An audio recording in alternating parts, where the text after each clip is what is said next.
Hey, what's up, guys? I remember this coming out, man, years ago.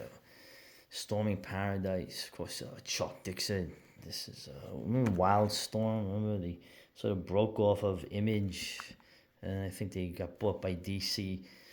I remember they did the Robotech, Invasion comic I like, but around the time, Chuck Dixon, right, the great Chuck Dixon.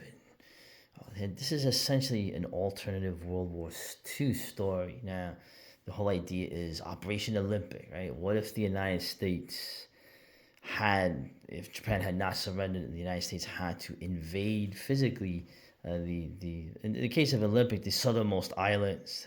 This thing was going to take a while, in terms of the planning and the logistics. But this had come out, and of course, Chuck is interesting, right? Chuck is essentially great guy. I recommend his channel. A lot of cool stuff in there.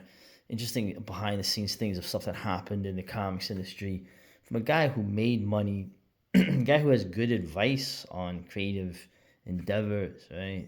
Always be well ahead of your deadlines. Right? A funny dude, personable guy, very, fun to listen to.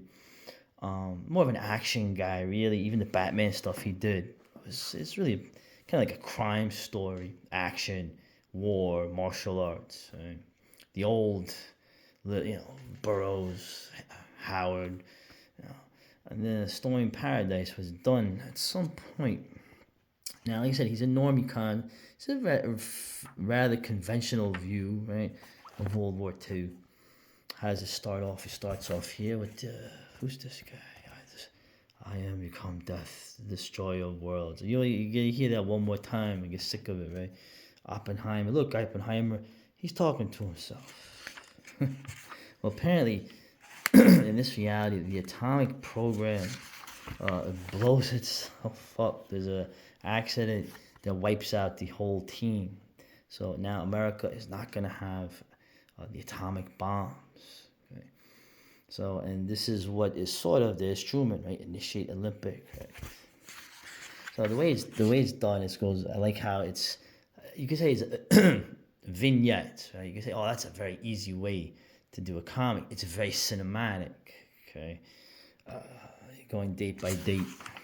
So, and this interesting you see from the Japanese perspective. There really is. I mean, I gotta say for normie con too, there's really not a gung ho American thing in this. This is pretty. In terms of like, I would rate this with like some of the comics I had gone over in terms of as alt history, but more like in the vein of like Willie Schultz or USS Stevens. Okay? The Japanese are shown to be, of course, pretty dedicated, but they're fighting for their homeland, and you see a lot of the army guys are like, "What the hell, man? We're here in Italy, we're in the Mediterranean, we're having fun, and now we're getting sent somewhere now after all this." Right. Of course, who is this? Patton. Interesting. Okay. There's a few discrepancies historically, not on this. This is essentially what if Olympic had happened? Forget all the other stuff. It's kind of hard to forget all the other stuff, but somehow Patton is still alive. Okay. So you have subplots. You have a Catholic priest, right? Nagasaki was a very Catholic part of Japan, the largest cathedral in Asia. You see these guys here, these are army dudes. What the hell are we going to now? We're leaving Italy, right? Of course, Chuck's gotta have the Germans somewhere in there being the villains. Apparently, this German nuclear program continued. But just in general, it's like, it's done as vignettes in terms of every day, right? In August 20th. See all the guys, how many guys signing up for this.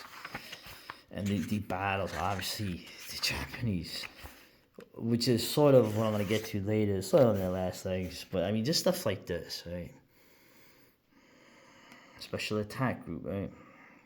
Covered with the flowers, instantly I'd like to die in this dream of ours, right? I fly from Kagoshima Field to strike at the Gaijin invaders. It's translated from Japanese in case you didn't notice. Songs of farewell and songs of undying glory are sung for us. I think of you and our child, and this gives me courage to see this guy as a family. Okay? We will not return. We went willingly and even eagerly. My life was nothing when measured against fate. It was worth the number of enemy lives that I might trade for it, and no more. I pray that my hand was steady in the final moments as I pray for you and our child. I die with a single regret only, that I never held our child, that I did not know its name, or whether it was a son or daughter whom I'd say farewell. All my love and all God's courage. Oh, they're fanatics. And you see it too. The Americans are like, why they keep fighting? They're crazy. I can't, never thinking of what if their country had been overrun. But just go through here. You have one of the Niseis, right? It's like, oh, I wasn't raised to be a samurai. All I wanted was to grow up and pitch for the Cardinals. You Yankee, no Jappy, eh? So it's funny too. The men, as Chuck would have, they write like real men. They're prejudiced, right? Which is normal, right?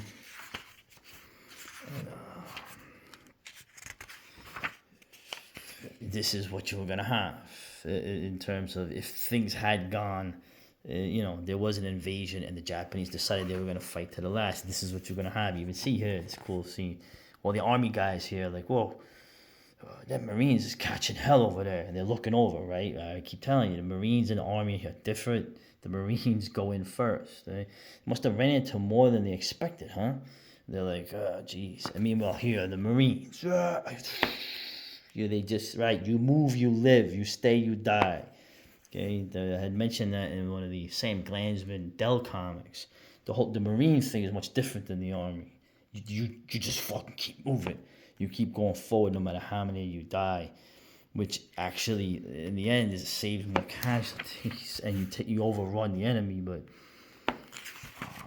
and the thing is, too, one of the characters is this kid who is pretty nifty with a grenade. So it's a nice, even-handed comic in terms of, obviously, it's going to be mostly from the American position because, who would be reading this? But then you see this, right?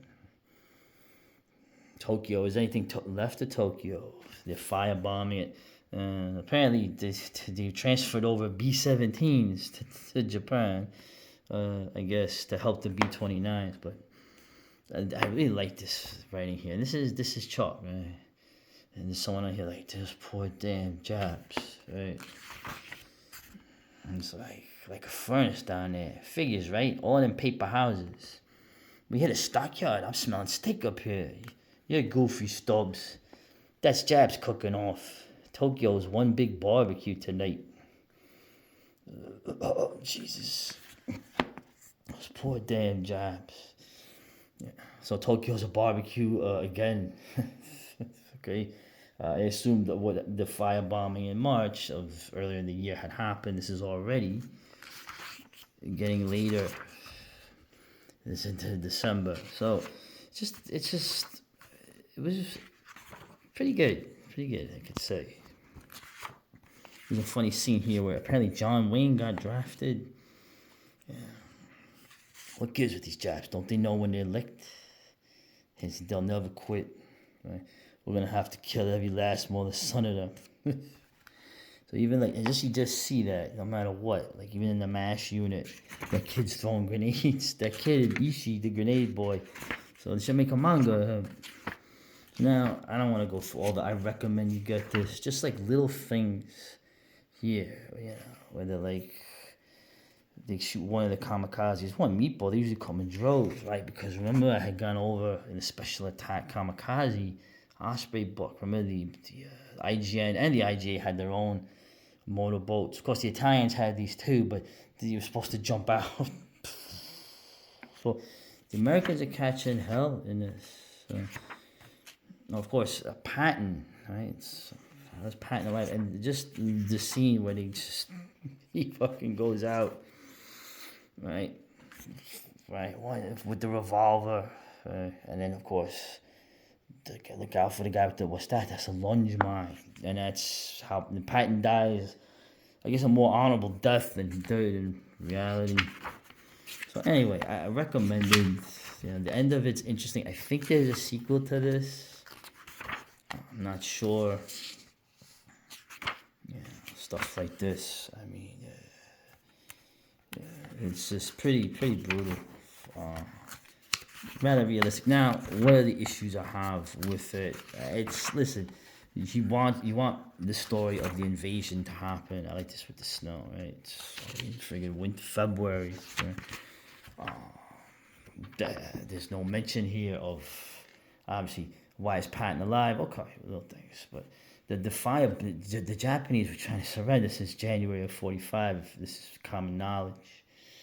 They wanted to keep the emperor. They even mentioned the emperor, who in the end, Hirohito is almost like a villain in this. Okay, rather than the kind of quiet, sort of, actually more sensible guy that he really was. There's no mention of the Soviets except at the end, which I think is going to lead into the sequel, which doesn't make a lot of sense because you had tons of guys arguing about, let's just say the whole idea of this is the atomic bombs aren't created, so we have to invade Japan. That's always the reason used to justify the atomic bombs. Okay, when you had guys from LeMay to Eisenhower, whatever I think of Eisenhower, to other dudes saying that not only were they not necessary, but they didn't have they don't think that was what pushed it to the end, pushed them to finally surrender. It was an aggregate with everything else.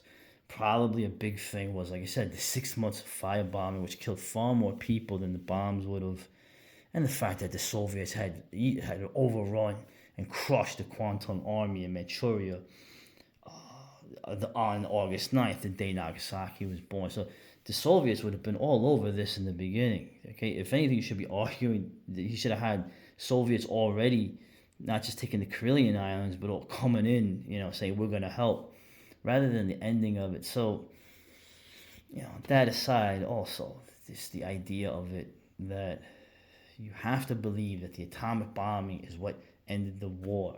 Okay? When we know that, in my opinion, it definitely wasn't the reason.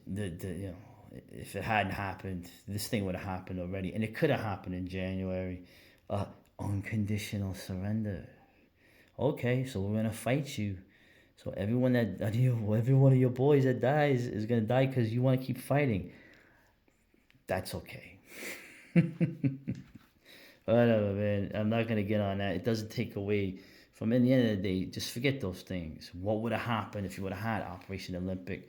You would have had this. So, and I'm gonna look for the sequel. So great work in the end. Great work from Chuck Dixon. So recommend his channel, man. I'll link to that later.